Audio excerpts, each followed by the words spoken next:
에스겔 39장 1절 보겠습니다. 제가 읽겠습니다. 그러므로 인자야, 너는 곡을 쳐서 예언하여 이르기를, 주 여호와의 말씀에 로스와 메섹과 두발 왕고가 내가 너를 대적하여 너를 돌이켜 이끌고 먼 북방에서부터 나와서 이스라엘 산 위에 이르러 내 활을 쳐서 내 왼손에서 떨어뜨리고 내 살을 내 오른손에서 떨어뜨리리니 너와 내 모든 때와 너와 함께한 백성이 다 이스라엘 산에서 엎드러지리라. 내가 너를 각종 움키는 새와 들짐승에게 붙여 먹게 하리니 네가 빈들에서 엎드러지리라. 이는 내가 말하였음이니라. 나 주 여호와의 말이니라. 일단 5절까지 읽었습니다. 우리 교재는요, 성경강론 12권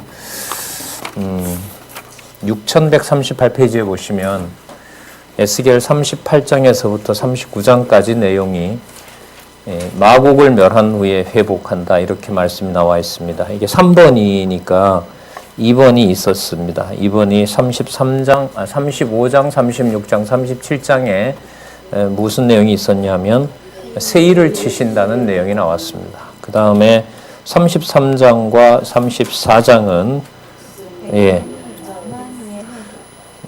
어느 백성이 망한다는 거죠. 유다 백성이 망한다는 겁니다. 그 앞에 어느 그 백성에 대한 보수가 있었죠. 애굽에 대한, 그 다음에 암몬과 모압, 그리고 에돔, 이렇게 나와 있었는데 다시 한번 세일을 35장과 36장, 37장에서 얘기를 하고요. 마지막 그 주변 세력들에 대한 보수 중에 마지막이 여러분 보고 있는 여기 마곡입니다. 마곡은 여러분 야벳 후손이거든요. 그 셈함 야벳 그 있었잖아요.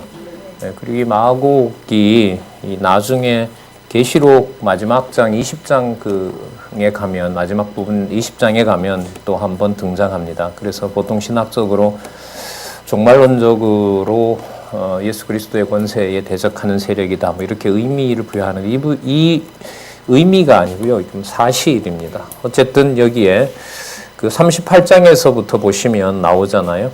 마곡과 연합군이 이스라엘을 쳤다가 망할 것을 예언한다, 이렇게 시작이 됩니다. 그러니까 여호와께서 다스리고 이끈다라는 내용이 중요합니다. 38장 16절에 보시면, 지난 시간 보시고 바로 연결해서 살펴보도록 하겠습니다. 연합군을 만들어요. 자, 그걸 누가 만드냐 하면 16절에 보시면, 구름이 땅에 덮임같이 내 백성이 이스라엘을 치러 오리라. 고가 끝날에, 이럽니다. 내가 너를 이끌어다가 내 땅을 치게 하리니 이는 내가 너로 말미암아 이방 사람의 목전에서 내 거룩함을 나타내어 그들도 다 나를 알게 하려 함이니라. 하나님께서 마곡 세력을 결집을 시켜요. 나중에 이게 계시록에도 가면 주어가 그 어린 양께서 그 여호와 하나님께서 마지막 세력을 한번 집결하도록 그 짐승 권세가 모으는 일이 벌어집니다. 자, 어쨌든 이 주어를 한번 다시 보시면, 여호와께서 끝날에 여호와께서 당신의 이름을 드러내시고자 그렇게 하신다는 거죠. 그죠? 예. 그러면서 17절에 가면 18절에 보면, 나 주 여호와가 말하노라. 그날에 곡이 이스라엘 땅을 치러 오면 내 노가 그 얼굴에 나타나리라, 이렇게 되는 거예요. 그러니까 여호와께서 그 마곡을 세력을 키워요, 연합군과 함께.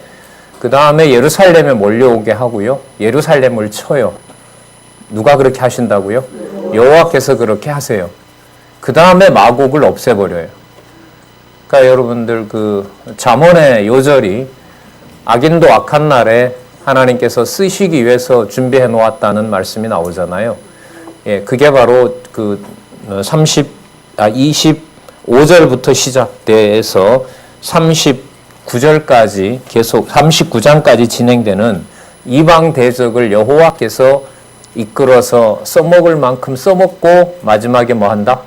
버리신다. 그러니까 징벌하신다라는 내용이 25장에서부터 39장까지 중요한 내용들입니다. 여기에 주변 세력들이 이제 거의 다 언급이 됩니다. 그 염두에 두시면서요. 여호와께서 그렇게 하신다는 사실을 염두에 두시고 오늘 39장을 살펴볼 텐데요. 39장 1절에서부터 29절까지 6144페이지에 보면 그 마곡을 멸해 버립니다. 여호와께서. 그리고 얼마나 철저하게 그 멸망시키냐면 7달 동안 시체를 거두게 해요. 여호와께서. 그 다음에 이스라엘 땅과 백성을 뭐 한다? 회복한다고 예언을 합니다. 그러니까 이방 민족이 몰려와서 그 다음에 이제 마곡과 그 연합군이 멸망하는 그 현장에서 여호와 하나님을 알려주시고자 하는 것이 목적이고, 그게 무슨 징조가 되냐 하면 이스라엘 땅과 백성을 회복하는 징조가 됩니다. 그때가 되면 여호와를 알게 된다는 것이 바로 약속입니다. 그 다음에 이제 40장으로 가는데요. 여러분 39장 내용에서 오늘 이제 살펴볼 텐데 39장 내용에 어떤 내용들이 40장으로 넘어가는 고리가 될 수 있는지 한번 여러분들 관심을 가지고 보시기 바랍니다. 자, 같이 한번 또 찾아보고 할 텐데요. 아까 5절까지 아까 읽었고요. 6절에 보면 내가 또 불을 마곡과 및 섬에 평안이 거하는 자에게 내리리니 그들이 나를 여호와인 줄 알리라, 이렇게 나오죠. 그러니까 이스라엘을 침략하고 또 평안히 살고 있어요, 마곡이. 평안히 살고 있으면 남의 나라 이렇게 침략하고 이런 거 아니잖아요, 그죠? 근데 하나님이 요동치게 만들어요. 그리고 난 다음에 왜 돌아다니느냐고 하나님께서 마곡을 멸해버립니다. 그러니까 이 야벳 족들의 그 범위가 그 노아 창세기 10장이라든지 역대기에 보면 그 흑해하고요, 저기 북유럽 있죠. 북유럽, 그 다음에 요즘 말하면 저기 스웨덴이나 노르웨이, 그 북쪽 지역에서 살아가는 그 척박한 땅에서 살아가는 야수와 같은 그 짐승에 보통 많이 비유합니다. 그쪽 지역의 세력을 하나님께서 마지막으로 불러들여요. 무슨 뜻이냐 하면, 그리고 아까 바다도 있었다 그랬죠. 해적질하는 자들요. 그리고 지중해 저기 멀리 다시스까지 범위에 걸쳐져 있는 모든 야벳 세력들을 불러다가 마지막으로 어디를 치냐 하면 이스라엘을 칩니다. 그러니까 과거에는 이런 바벨론이라든지, 그 다음에 아수르 제국이라든지, 그 다음에 아람 세력이라든지, 엘람이라든지 그 세력들을 들어다가 치는데요. 저기 있는 원방의 진짜 그 무서운 세력들은 하나님께서 애굽 썼던 적이 있고요. 그런데 하나님께서 마지막 세력들을 또 한 번 모아요. 그게 여러분들 마곡과 그 연합군이라고 보시면 돼요. 그러니까 숨겨놨던 마지막 대적 세력들을 다 모아요, 하나님께서. 어디를 치게 하려고요? 예, 이스라엘을 치게 하시려고. 그래서 여러분들 어쨌든 이 바벨론 포로 이후에 진행되는 예수님까지의 역사를 보면 야벳 족이 설칩니다. 페르시아 제국이라든지 헬라 제국이라든지 로마 제국, 특히요, 그 짐승 권세. 그러면 이 야벳 족속이 어떤 족속이냐, 마곡이 누구냐라는 건 이제 에스겔 지나서 다니엘 가서 어느 정도 감을 잡을 수 있고요. 그 다음에 이제 소선지자 가서 좀 볼 수 있고, 이제 신약에 가서 나중에 이제 계시록과 연관해서 최종적으로 마무리가 됩니다. 그래서 계시록 20장에 가면 마곡 세력이 나옵니다. 그러니까 종족으로 보면 셈족을 대적하는 마지막 세력, 이게 마곡입니다. 그래서 거기에 관심을 두시고요. 왜 그러면 마곡 세력이 나오면서 40장으로 넘어가느냐, 이게 우리의 관심이에요. 여러분들 기억하실 것 같습니다. 여호와의 이름을 누구 보고 관리하라고 해요?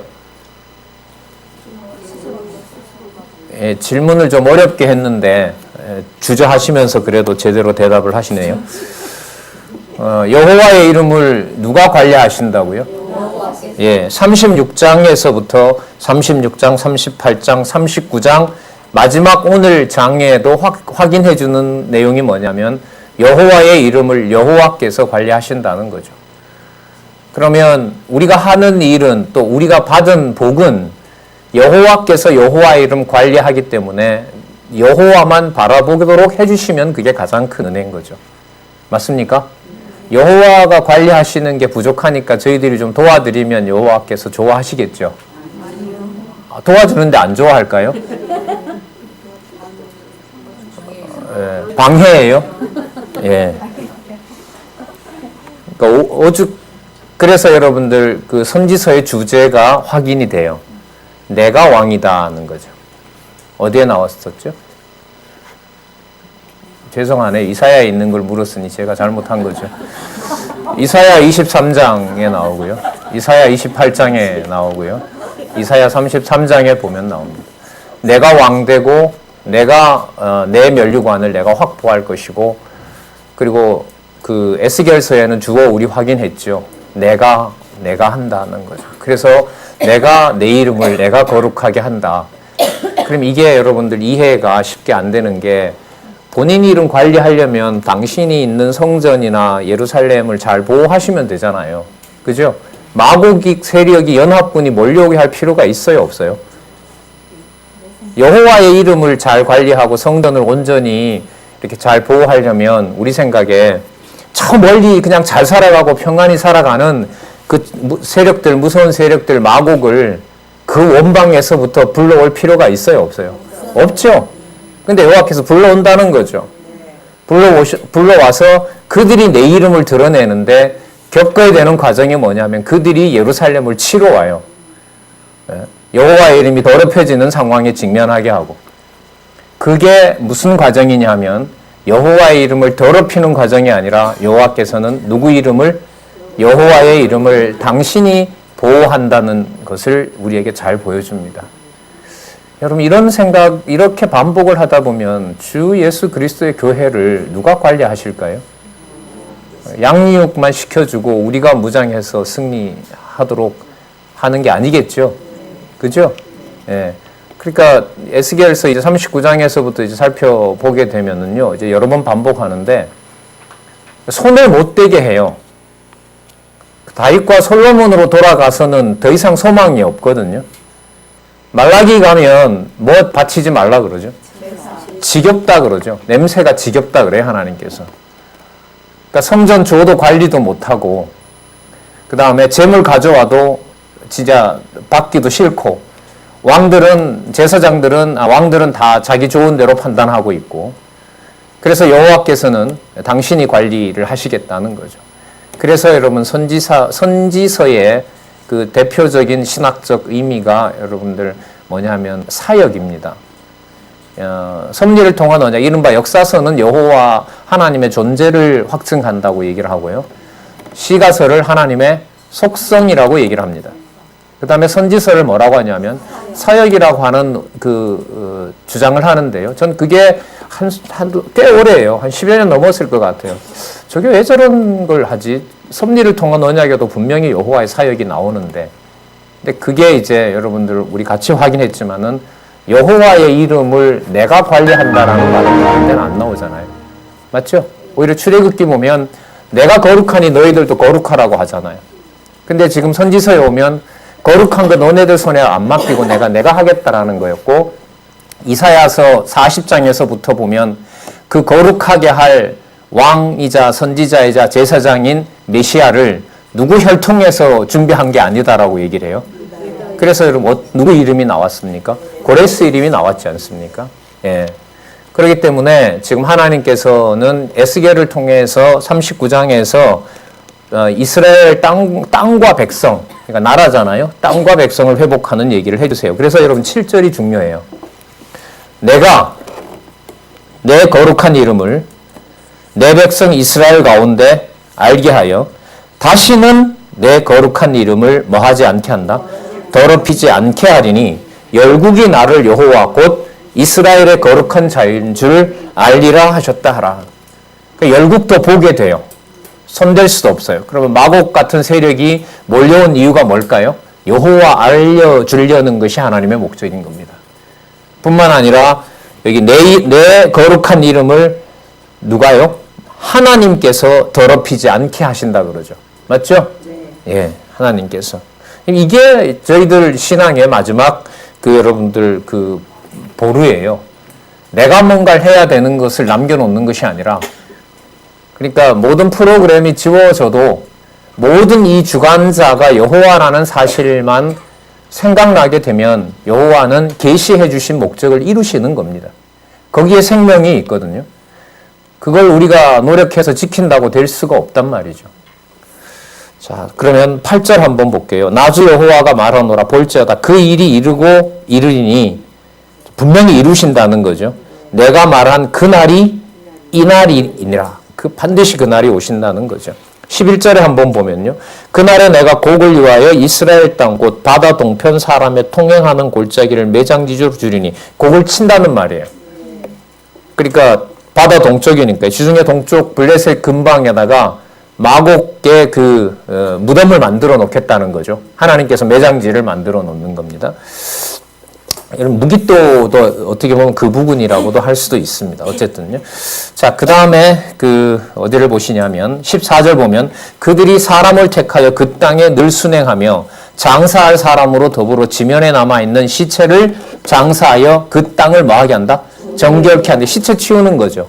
부정한 마곡의 시체들을 치우면서 그 땅을 정결하게 하신다는 거고요. 16절 성의 이름을 뭐라 부르냐 하면 하모나라입니다. 하모나가 뭐냐 하면 엄청나게 많은 군중이 모여있다 이런 뜻이에요. 그러니까 시체 더미가 모여있는 거죠. 그럼 시체 더미를 치우면서 누가 한 일이라는 걸 알게 될까요? 여호와께서 하게 된다는 사실이죠. 그러면서 그들이 이와 같이 그 땅을 뭐하게 한다? 정결케 하게 된다는 겁니다. 여러분 아까 보세요. 7절에 누가 여호와의 이름을 거룩하게 한다 했죠? 여호와께서 하신다고 했죠. 거기에 이스라엘 백성들이 참여해서 시체를 치우면서 누구의 이름을 부르게 되죠? 여호와의 이름을 부르게 돼요. 그럼 이스라엘이 자기 이름을 여호와의 이름을 부른다고 해서 내가 부른다라는 말을 할 수 있을까요? 없어요. 그럴 자격도 없고 그럴 능력도 없다는 거죠. 그걸 하나님께서 지금 약속을 해주고 있습니다. 여러분 21절로 한번 그 사이에 있는 17절 보시면은 정결케 하리라. 17절 볼까요? 너인 자야 나 주 여호와가 말하노라 너는 각종 새와 들의 각종 짐승이 와서 여러분들 고기 잔치 벌이라고 그 짐승들을 불러 모으고 새들을 불러 모은다는 겁니다. 그럼 아까 16절에 보시면 그들이 이와 같이 그 땅을 정결하게 한다 그러죠? 맞죠? 45장 이후에 가면 정결한 땅을 하나님께서 12지파에게 분배하는 게 나와요. 그래서 이게 연결이 돼요. 아셨어요? 그래서 39장 내용이 여호와의 이름을 정결케 하면 여호와께서 성소를 누구에게 맡기셔야 돼요? 아까는 대답을 하시더니 지금은 못하세요. 질문이 잘못됐잖아요. 누구에게 맡기시는 것이 아니라 여호와의 이름을 누가 관리하세요? 여호와가 관리하셔야 돼요. 그게 여러분들 40장에서부터 44장이에요. 그리고 그 땅을 거룩하게 해주면서 그 거룩한 땅을 다시 이미 사라져버리고 지금 어디에 있습니까? 이스라엘 백성들이? 바벨론의 포로대로 되어 있잖아요. 성전도 불이 탔잖아요. 그런데 하나님께서 성전을 지어서 이미 쫓겨온 그 땅, 아무도 살고 있지 않는 그 땅을 이상 중에 12지파에게 분배하는 내용이 45장에서부터 48장에 나옵니다. 이렇게 연결이 돼요. 그러면 39장 내용이 앞으로 여호와의 이름을 여호와께서 정결하게 하신다. 그 성소를 내가 관리하고 내가 정결케 하고 그 땅도 내가 정결케 해서 이방인들도 보는 앞에 너네들에게 분배해 주겠다. 그래서 에스겔이 끝나요. 그럼 정리되죠? 예, 그렇게 진행이 됩니다. 자, 그럼 21절 볼게요. 내가 내 영광을 열국 중에 나타내어 열국으로 나의 행한 심판과 내가 그 이후에 나타낸 권능을 보게 하리니 그날 이후에 이스라엘 족속은 나를 여호와 자기들의 하나님인 줄 알겠고, 또 23절 누구도 열국은 이스라엘 족속이 그 죄악을 인하여 사로잡혀 갔던 줄을 알지라. 그들이 내게 범죄하였으므로 내 얼굴을 그들에게 가리우고 그들을 그 대적의 손에 붙여 다 칼에 엎드러지게 하였으되, 24절 내가 그들의 더러움과 그들의 범죄한 대로 행하여 그들에게 내 얼굴을 가리웠느니라. 25절 보세요. 그러므로 나 주 여호와가 말하노라. 자, 그럼 아까 이스라엘 백성들은 누구의 이름을 욕보였다는 걸로 끝이 났어요? 여호와의 이름을 욕보인 것으로 끝났죠. 그러니까 너네들에게 안 시킨다는 거죠. 당신이 하신다는 거예요. 자, 그러면서 25절 내가 이제 또 나오잖아요. 내 거룩한 이름을 위하여 열심을 내어 누가요? 내가 야곱의 사로잡힌 자를 돌아오게 하여. 여러분 요 두 구절이 이름을 거룩하게 하는 내용이 40장에서부터 44장까지고요. 야곱의 사로잡힌 자를 돌아오게 하여 이스라엘 온 족속에게 긍휼을 베푼다라는 내용이 45장에서부터 48장까지라고 보시면 돼요.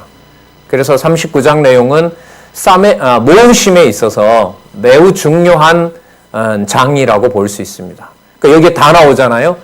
이방 세력에게도 여호와 알려주지요. 열방에도. 택한 모형적인 나라는 하나님이 건설해요? 안 해요? 안 해요. 하지 않으면 여호와 이름이 손상을 입게 되잖아요. 그러니까 누가 하시겠다고 해요? 그렇죠. 이스라엘 백성에게 약속했던 이름을 가져오는 것이 아니라 내가 관리를 함으로써 여호와의 약속은 이루어지고 누구의 하는 일은 한계가 드러나고 이스라엘 지파가 하던 일은 한계가 드러나고 그러면 누가 누구의 약속을 이룬 결과가 생기죠? 여호와께서 여호와의 약속을 이루시는데 열방도 보고 이스라엘도 그냥 놓고 보는 거죠. 아, 이게 진짜 자비성이구나. 이렇게 되는 겁니다. 26절입니다. 그들이 그 땅에 평안히 거하고 두렵게 할 자가 없게 될 때에 부끄러움을 품고 내게 범한 죄를 뉘우치리니. 자, 27절입니다. 곧 내가 그들을 만민 중에서 돌아오게 하고 적국 중에서 모아내어 열국 목전에서 그들을 인하여 나의 거룩함을 나타낼 때라. 자, 28절. 여러분 이거 요절이지요? 에스겔 요절입니다. 전에는 내가 그들로 사로잡혀 열국에 이르게 하였거니와 후에는 내가 그들을 모아 고토로 돌아오게 하고 그 한 사람도 이방에 남기지 아니하리니 그들이 나를 여호와 자기들의 하나님인 줄 아니라. 내가 다시는 내 얼굴을 그들에게 가리우지 아니하리니 이는 내가 내 신을 이스라엘 족속에게 쏟았습니다. 그러니까 누가 하시는 거예요? 예, 여호와께서 하신다는 겁니다. 그게 여러분들 징조가 뭐냐면 마곡 세력들을 보는 앞에서 하나님께서 몰려올 땐 두려웠는데 거기에서 싹 죽여버리고 여러분들 엄청난 기간 동안 오랫동안 장사 지내게 한다는 겁니다. 그래서 37장 내용에는 이미 그 다음에 나타나는 성전과 국토 회복에 대한 예언이 나타나고 있다. 맞죠? 예, 이제까지 세력들을 보수하겠다는 내용도 암몬, 모압, 에돔, 블레셋, 그 다음에 애굽, 지난 시간에 살펴봤던 세일, 오늘 마곡까지 모든 세력들을 하나님께서 마지막에 회복 직전에 한번 쓴다는 겁니다. 이 논리가 어디 논리냐면 요한계시록에 나타난 논리입니다. 무슨 뜻이냐면 요한계시록의 구조가 어느 특별한 독자적인 요한계시록에서 나온 것이 아니라 이미 보시는 것처럼 어디에 약속되어 있다? 구약에 약속되어 있고 특히 선지서에 약속이 되어 있습니다. 네?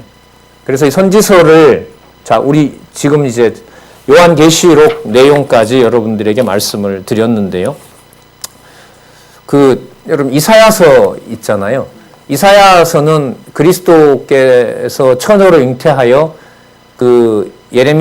이사야 끝이 어떻게 끝나죠? 이방의 백성들 중에서도 누굴 뽑는다 그러죠? 대제사장을 뽑는다라고 얘기를 하고 65장에 가면 새하늘과 새 땅 얘기하죠. 그러니까 선지서의 전체 범위가 그리스도 성취에 대한 확증적인 언약인 거예요. 예언입니다. 그러니까 그 언약이 초림이다, 성령 강림이다, 재림이다가 아니라 그리스도 전체에 대한 뭐가 된다는 거죠? 예언이 된다는 거예요. 그게 서론적 성격이 강해요. 이사야를 어쨌든 시기적으로 앞섰기 때문에 두는 것이 아니라 앞부분에 둬야만 돼요. 제가 볼 때는.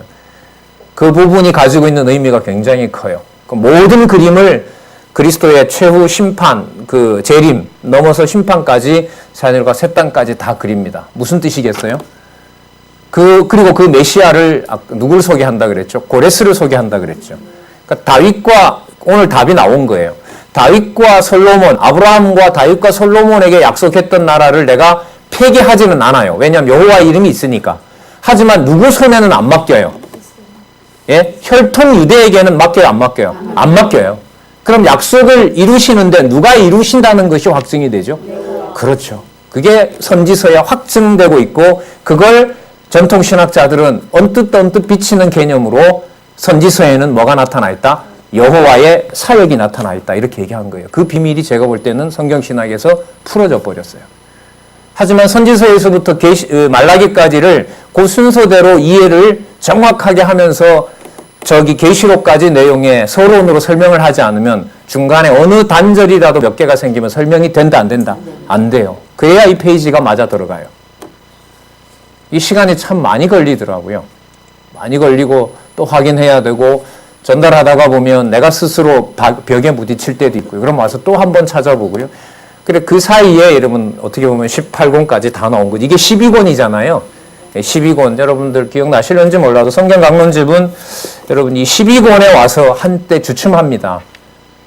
뭐 여러 가지 역사적 연구로 성경 구조 보다가는 역사적 배경 연구가 중요하다고 해서 12권 쓰여질 때 그때 강남노예 시절이었었죠. 많이 요동칩니다. 구조 보다가는 배경 연구다 이런 소리들을 해서 지방의 곳곳에서 절반 이상이죠. 대부분 배경 강의하고 그랬어요. 그 다음에 다가온 게 체제개혁이었습니다. 그리고 그때 배경 가르치고 했던 사람들은 독자적으로 뭔가 재밌는 부분을 만들어서 가르쳤지만 다 그 다음엔 다 나가버렸습니다. 굉장히 중요한 책입니다. 이 12권이. 에스겔 다음에 뭐 나오죠? 다니엘 나오죠. 다니엘 배경 연구 가지고 여러분 얼마나 재밌었어요? 배경 연구가 강조되는 만큼 구조는 사라져버립니다. 그것만 부각될 수가 있을까요? 없을까요? 없습니다. 이사야, 예레미야, 에스겔 이 배경을 가지 않고 다니엘을 보면 무슨 일이 벌어지느냐? 마태복음부터 시작해서 유다서까지를 무시하고 독자적으로 독특한 해석을 요한계시록에 내리는 것하고 똑같은 일이 벌어집니다. 그럼 뭐가 나타나요? 세대주의가 되고 적그리스도가 나타나고 어느 인물을 지목하게 되면 바로 적그리스도로 가게 됩니다. 그 성격이 강한 것이 여러분 다니엘입니다.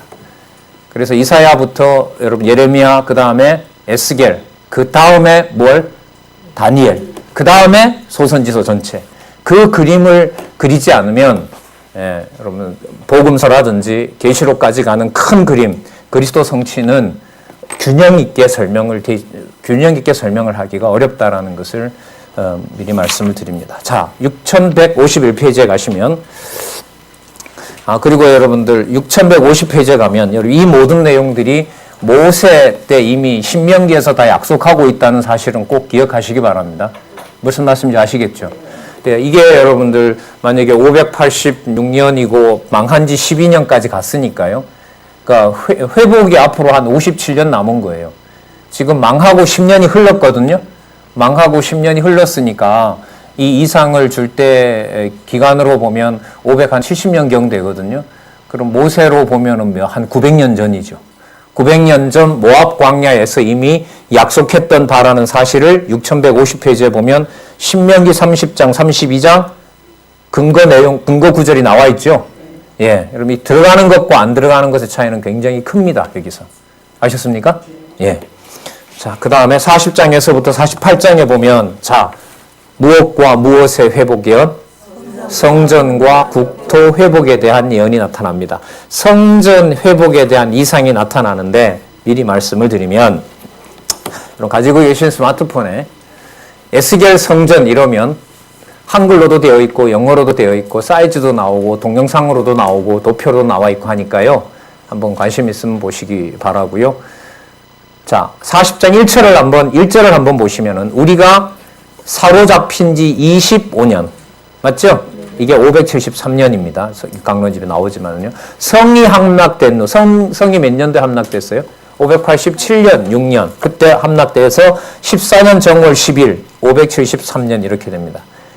그러니까 여러분들 1차 기환으로 보면요. 앞으로 35년만 지나면 536년 1차 기환이 일어나요. 1차 기한은 여러분 605년 기준으로 잡으면은 처음 다니엘이 잡혀왔던 시간으로 보면 앞으로 36년 우리가 일제에 있었던 그 기한만 지나면 이제 돌아갑니다. 그러나 여전히 누구 치하에 있어요? 바벨론 치하에 있고 성전은 불에 탄 지 벌써 잡초가 무성하고 예루살렘은 다 벽이 무너져서 어디에도 성도 없는 그 상황에서 하나님께서 에스겔에게 이상을 보여줘요. 이 이상은 불에 안 타는 성전이고 아까 말씀하신 대로 어느 대적도 뭐 할 수 없는 침범할 수 없는 땅이에요. 그리고 이 성전과 이 땅은 역사상 분배된 적이 없고 지어진 적도 없어요. 그러면 그냥 사상의 누각일까요?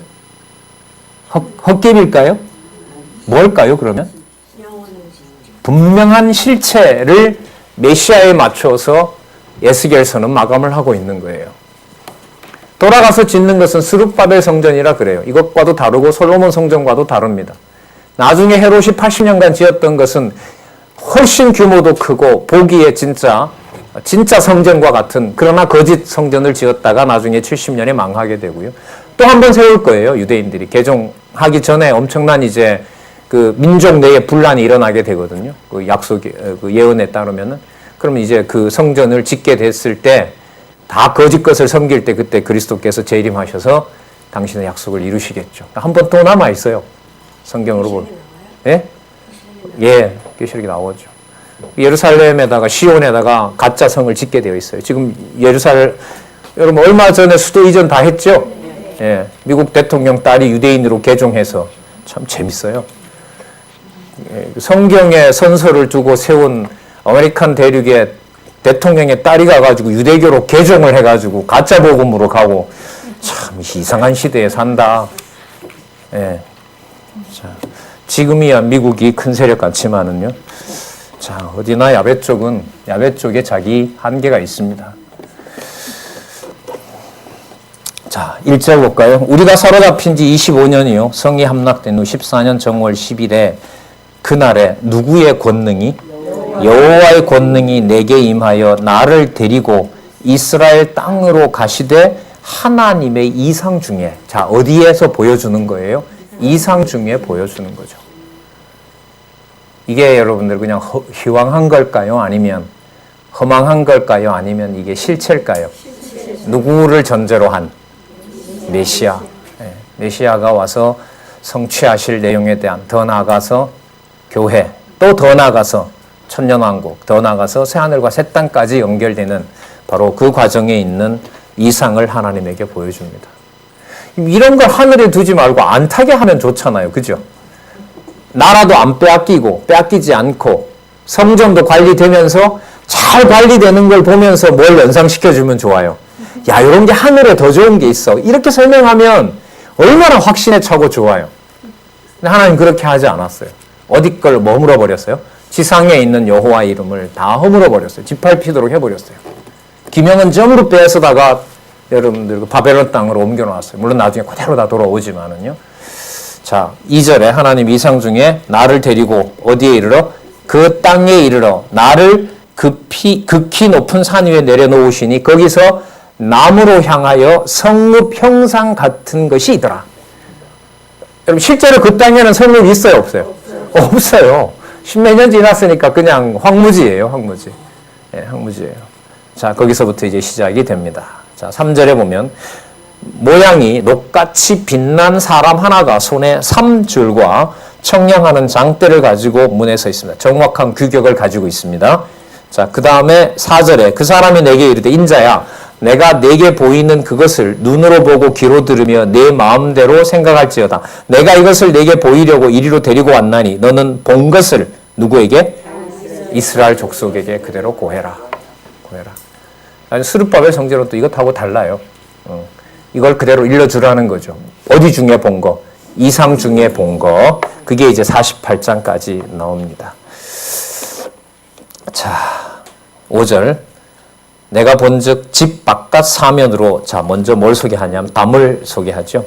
장대가 여기 보면 6척인데요. 척은 규빗이에요. 규빗이면 이게 한 45cm 에서 한 50cm 되거든요. 그렇게 해서 여러분들 이해를 해 가시면 될 것 같아요. 그러면 6척 정도면 45cm면 한 2.5m, 2.7m? 우리보다 좀 키가, 우리보다 좀 큰, 우리보다 한 1m 정도 더 큰 그 정도 규모라고 할 수 있습니다. 자, 거기에 여러분들 담이 제일 먼저 나왔고요. 그러니까 담이라는 말은 여러분들 뭐예요? 성벽과 같은 거죠. 어떤 일정한 구역에 딱 정해져 있는 거예요. 무슨 말씀인지 아시겠죠? 그 집의 소유물을 뭐가 정하죠? 담이잖아요. 그죠? 그 규격이 딱 정해져 있는 거예요. 그럼 쭉 설명을 해요. 예를 들면 6절에 가면 문통이 나오잖아요. 문통이 문지방이고요. 그 다음에 현관도 나오고요. 상세하게 설명은 안 드리겠습니다. 문벽도 나오고요. 10절에 가면 동쪽에 있는 문간에 문지기 방이 나와요.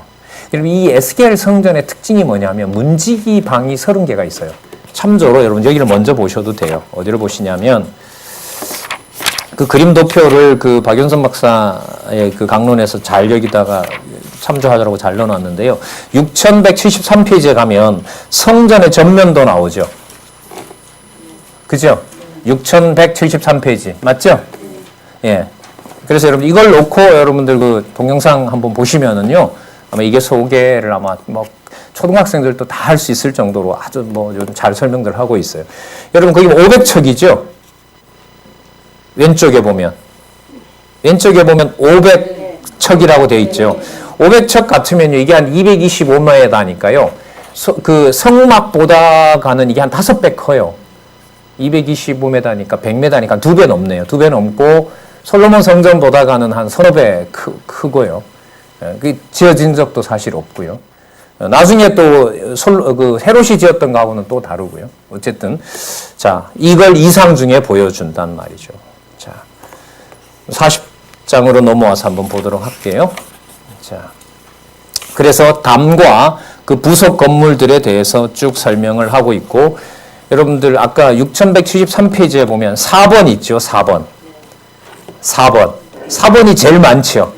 이게 한 30개가 되는데 뭐라고 나와 있냐면 4번 볼까요? 여러 방들, 그 문지기 방들이에요. 예, 이게 아주 특징적이에요.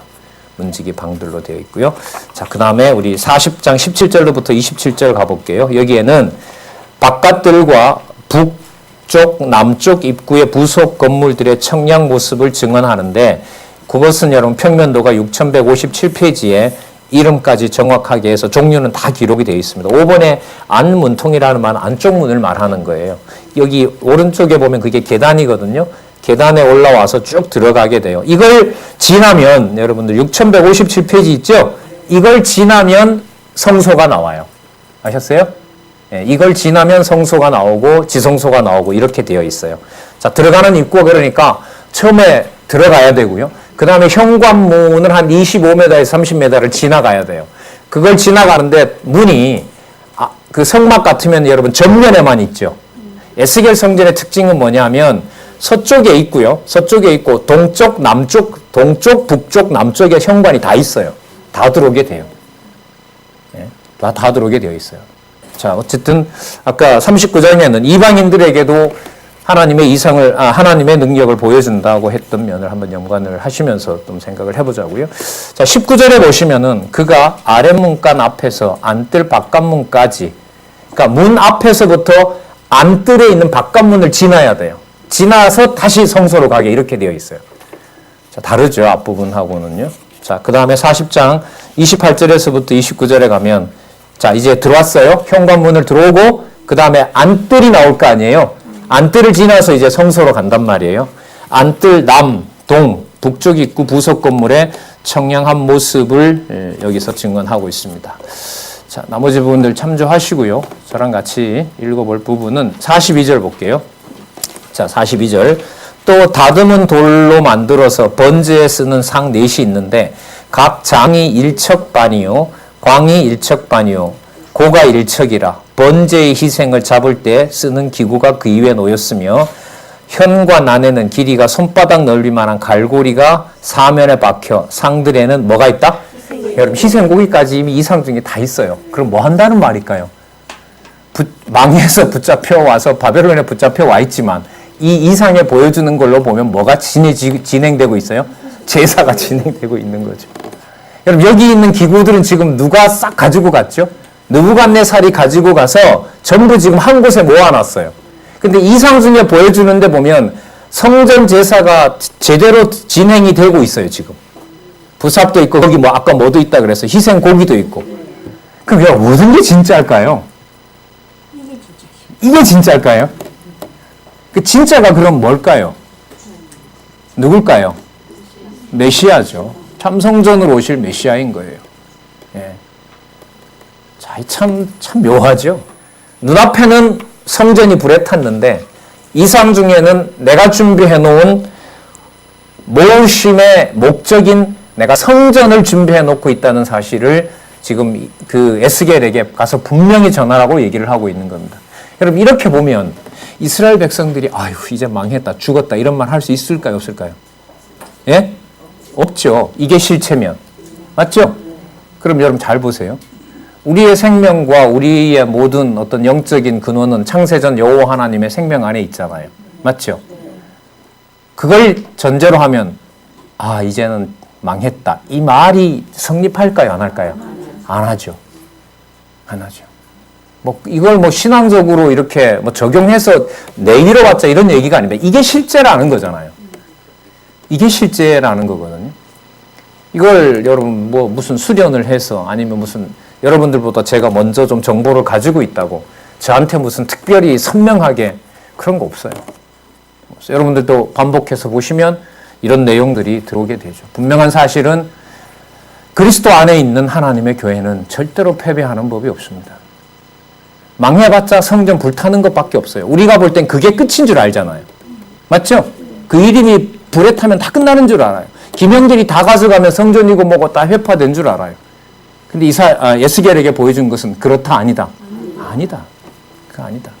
나를 너네들의 틀 속에 놓고 망했다, 큰일 났다, 그거 함부로 얘기하지 마라. 나중에 국토분배는 어떻고요? 여러분, 이게 573년 같으면은 여러분 북쪽 이스라엘은 벌써 200년 전에 망했어요. 맞죠? 북쪽 이스라엘은 이미 200년 전, 250년 전에 망했다고요. 근데 그 25년 전, 250년 전에 망한 북쪽 이스라엘에게 땅 분배를 해요? 무슨 땅이 남아있다고? 그 족속은 다 붙잡혀가서 혼혈아가 됐는데. 이게 바로 남은 자예요. 남겨놨다는 거죠. 그럼 이걸 염두에 두시면 나중에 로마서에 가서 사도 바울이 9장에 가면 하나님께서 지금은 이방인의 때지만 반드시 남은 자를 뭐 한다? 돌려오는 시간이 있다는 거죠. 자, 그걸 이제 몇 장 몇 절을 근거로 해서 로마서 9장은 진행이 되고 있고요. 자, 45절 한번 볼까요? 자, 45절. 그가 내게 이르되 남향한 이 방은 성전을 뭐하는? 수직한다는 게 뭐죠? 지키는 거죠. 그러니까 여러분들 성전을 망해버린 이 성전은 제사장들이 제대로 지켰어요? 못 지켰어요? 근데 여기에 보니까 여러분 방 아까 30개 있었죠? 그러니까 솔로몬 때 지었던 거하고 성격이 다른 게 뭐냐면요. 문지기들 방이 많아요. 그럼 누가 누구 이름 관리할까요? 레위 지파가 관리 못하고 제대로 못 지켰던 거. 내가 지키기 위해서 문지기 방의 숫자를 늘려요. 거기에 이 방도 들어온다는 거 아니에요. 어디에 나왔죠? 이사야 66장에 와서 이방인이 뭐도 된다고요? 대제사장도 된단 말이에요. 여러분, 이렇게 여러분 말씀을 좀 드리면 여러분들 사고와 제 사고는 이제 생각은 어디로 가냐면 마테마가 누가 요한으로 가서 예수 그리스도께서 죽으시고 부활하실 것으로 갑니다. 성경 강론집이 그렇게 마무리가 되고 있어요. 정확하죠. 그럼 여러분 선지서 없이 마태복음을 읽는다는 게 얼마나 애타고 여러분들 좀 부족한 줄 아시겠죠? 예. 이렇게 요한은 목말라 있어요. 누굴 보내서? 빨리 메시아를 보내서 당신이 정리하셨던 지금 에스겔에게 보여줬던 이 이상을 빨리 세상에 예루살렘과 온 유대와 사마리아와 어디까지? 땅끝까지 보여주고 싶은 거예요. 그건 여러분들 답은 일단 요한복음에 가면 나와요. 나를 본 자는 아버지를 받고 내가 세상을 사랑하여 이처럼 왔고 내가 이 세상에 남아있는 모든 자를 내가 한 사람도 끝까지 버리지 않고 지켜주겠다. 그게 여러분 요한복음에 가서 그리스도의 신성과 본성 부분에 가서 확증이 되고 있어요. 그래서 여러분들 이사야 지나서 에스겔 쯤에 오면은요, 복음서 요한복음에 대한 근거를 확실하게 잡으셔야 돼요. 제가 볼 때는 이거 전부 요한복음 얘기예요. 요한복음의 근거 내용들이에요. 자, 하늘, 여기 있는 성전 어디에 있죠? 하늘에 있죠. 맞죠? 누가 관리하시죠? 하나님 관리하시죠. 제자들이 배신하고 가지만 요한복음 17장에서 버린다 그래요? 안 버린다 그래요? 죽어도 버리면 안 된다고 그리스도가 중보기도 하죠. 그리고 베드로 보고 내 양 먹이다. 내가 하늘에 하나님의 집이 있으니까 내가 가서 준비하고 다시 오겠다. 좀 굳이 좁혀서 말씀드리면 방 30개 중에 어느 것 중에 하나가 들어가겠죠. 30개가 뭐 얼마나 어떤 평수인지 천국 평수는 저는 잘 모르겠고요. 분명하게 하나님께서 청량에 놓은 여러분 땅이 있고 기둥이 있고 요한계시록 가면 다 나오죠. 기둥도 있어요. 그 기둥에 유대인도 들어가 있고 허다한 이방인도 들어가 있게 됩니다. 복음 중에 복음이에요. 에스겔은. 근데 지금 어떤 구약신학의 소재는 이 뒷부분에 이런 것을 어떻게 설명을 해야 될지 모르는 거죠. 이것하고 예레미야하고 연관시키고 이사야서까지 연관시켜서 전체 마태복음으로 넘기면서 예수에 대한 성취로 설명을 이제까지는 없었어요. 이 일이 벌어졌어요. 성경신학에서. 제가 드린 이 말씀에 이런 구조적 설명으로 성경을 언약과 성취 섭리사 전체로 보는 것은 날이 이제 며칠 더 지났네요. 한 열흘 후가 되시면 여러분 강론집 최종판에서 저자의 강의를 통해서 보고 책을 통해서 여러분도 확인할 수 있을 겁니다. 어쩌다가 이런 걸 만났을까? 여러분 그 에스겔이 본 이상이 부러우세요? 여러분들 손에 쥐고 있는 성경 안내서, 성경신학 총서가 좋으세요? 말은 오늘부터 안 읽기만 해봐요, 진짜. 사실이 아니에요? 성령께서 할 일 없어서 기록해 놓으셨겠어요? 신약에 한마디도 안 나오는 여호와를 할 일이 없으셔가지고 우리한테 복원을 시켜주셨겠어요? 여호와 복원이 여러분들 우리 남아있는 어떻게 보면 모르죠. 저자도 지금 살아 계시니까. 성경 개론 최종판은 5일 전에부터 집필하기 시작했고요. 한 열흘 후가 되면 최종판 나오고요. 그게 나오면 성경신학 개론도 동시에 나오겠죠. 이거는 뭐 쭉쭉 정리해 가면 되니까요. 확신에 확신을 더해줄 거라고 봅니다. 자, 거기에 제사장 이름을 거론합니다. 46절. 북향한 방은 제단을 수직하는 제사장들이 쓸 것이라. 이들은 레위의 후손 중 누구 자손요? 여러분 이 사독 어떤 제사장으로 유명합니까? 설명 안 하고 제가 여러분들을 역사서 어느 정도 되는지 좀 물어보려고. 이거는 사독 누구와 함께 했던 제사장이죠? 언제요? 예. 이쯤 되면 제가 미안해요. 사독은요, 여러분 잘 아시는 것처럼 압살롬이 반역할 때 성전에 있는 법궤를 가져가자 그러니까 다윗이 놔두라 그래요. 맞죠? 왜? 하나님 돌아오게 한다. 진짜 인간적으로 놀라운 신앙이죠. 하나님 법궤만큼 가져가야 되는데 다윗이 뭐라고 얘기하냐면 남겨놔라. 하나님께서 혹시나 돌아오게 할지 모른다. 돌아왔어요? 안 돌아왔어요? 돌아왔죠. 그걸 누구에게 맡겨요? 사독에게 오고 가면서 성전 관리를 맡겨요. 역사적으로 어떤 이 인물이에요. 이 사독 제사장. 자, 그러면 아까 성전 관리하는 구체적인 제사장이 있죠. 맞죠? 자, 문 지키면 뭐 해요? 제사 똑바로 못 드리면 아무것도 아닌데. 그래서 여러분 이 부분이 중요해요. 자, 46절에 자, 사독의 자손으로 여호와께 가까이 나아가 수종 드는 자니라. 진짜 복음이에요. 이게 앞으로 43장, 44장에 나오고요. 저 뒤에 가면 48장에 가면 또 한 번 나와요. 48장은 뭐냐면 12지파에게 땅을 분배하잖아요. 땅 분배가 이상하게 직선으로 그어지는데 그 중앙에 뭐가 있냐면 지성소가 있어요. 그 지성소 관리를 누가 하냐면 사독이 해요. 그럼 잘 보세요. 성전에 있는 방 30개를 통해서는 성전 관리 여호와께서 뽑아놓은 제사장으로 하게 하죠. 그 성전을 보호하도록 어떻게 하냐면 12땅을 분배해요. 그래서 땅과 나라와 성전이 분리가 안 되게 되어 있어요. 이게 에스겔서 마지막이에요. 그러면 여러분들 베드로의 명제를 가지고 좀 쓰면 왕 같은 제사장이 맞죠. 분리가 되질 않는 겁니다. 여러분 그게 뭘까요? 그리스도를 머리로 한 하나님의 교회입니다. 진리의 기둥과 텁니다, 이게. 그게 창세기부터 계시록까지 여러분들 머릿속에 하나로 모아져 있는 살아계신 하나님의 계시의 확증인 여러분 성경신학을 통한 성경 계시의 확증입니다. 그 일이 여러분들과 제 영혼에서 일어나고 있습니다.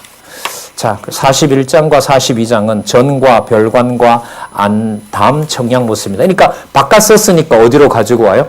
안에 와서 이제 작업해야 되죠. 그걸 쭉 설명을 해줍니다. 자, 예를 들면 41장 1절에 그가 나를 데리고 어디로 들어가요? 이제 성소 들어가죠. 그 다음에 4절에 보면 그가 내전을 청량하니까 여러분들 성소 안에 있는 내전에 뭐가 있죠? 지성소 있죠. 그게 나오죠? 그가 내전을 청량하니 장이 20척이요 광이 20척이라 그가 내게 이르되 이는 뭐라? 예, 그렇게 확인하시면 돼요. 자, 그 다음에 7절에 가보시면 그 3층으로 되어 있는데요. 올라가면서 충수가 이렇게 바깥을 말하는데요. 그 바깥에 이렇게 외벽은 같지만은 올라가면서 그 땅이 넓어지게 됩니다. 자, 그런데 여러분 12절에 보면 어듯들에 있는 건물이라 그래요. 예, 서편에 있는 뜰인데 여러분들 16절로 가서 볼게요. 문통벽과 닫힌 창과 삼면에 둘러있는 다락은 아까 창이 닫혔다 그랬죠.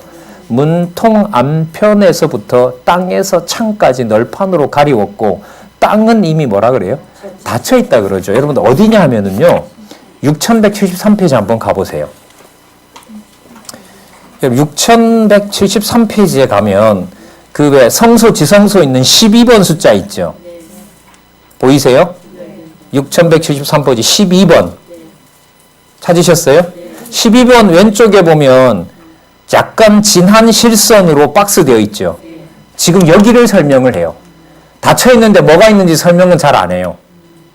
그러니까 여러분들 뭐냐 하면 지성소가 보통 마지막이잖아요. 맞죠? 지성소가 마지막인데 지금 에스겔의 성전에서는 이 서편방에 닫아놨다고 하고 뭔가를 얘기를 안 해주세요. 이게 좀 특징적인 내용이에요. 메시아와 연관이 되겠죠, 나중에. 나중에 여러분 계시록에 가면 인 뗀다는 말 나오죠. 맞죠? 그 인을 함부로 뗄 수 있어요, 없어요? 없어요. 그 인을 떼고 싶어서 떼주기를 바라면서 여러분들 요한 사도가 얼마나 울어요. 너무너무 보고 싶어서. 근데 안 떼주죠. 뗄 자는 하나밖에 없다. 그분이 누구다? 그렇죠. 열면 닫을 자가 없고 닫으면 열 자가 없느니라. 메시아에 대한 표적이 맞죠.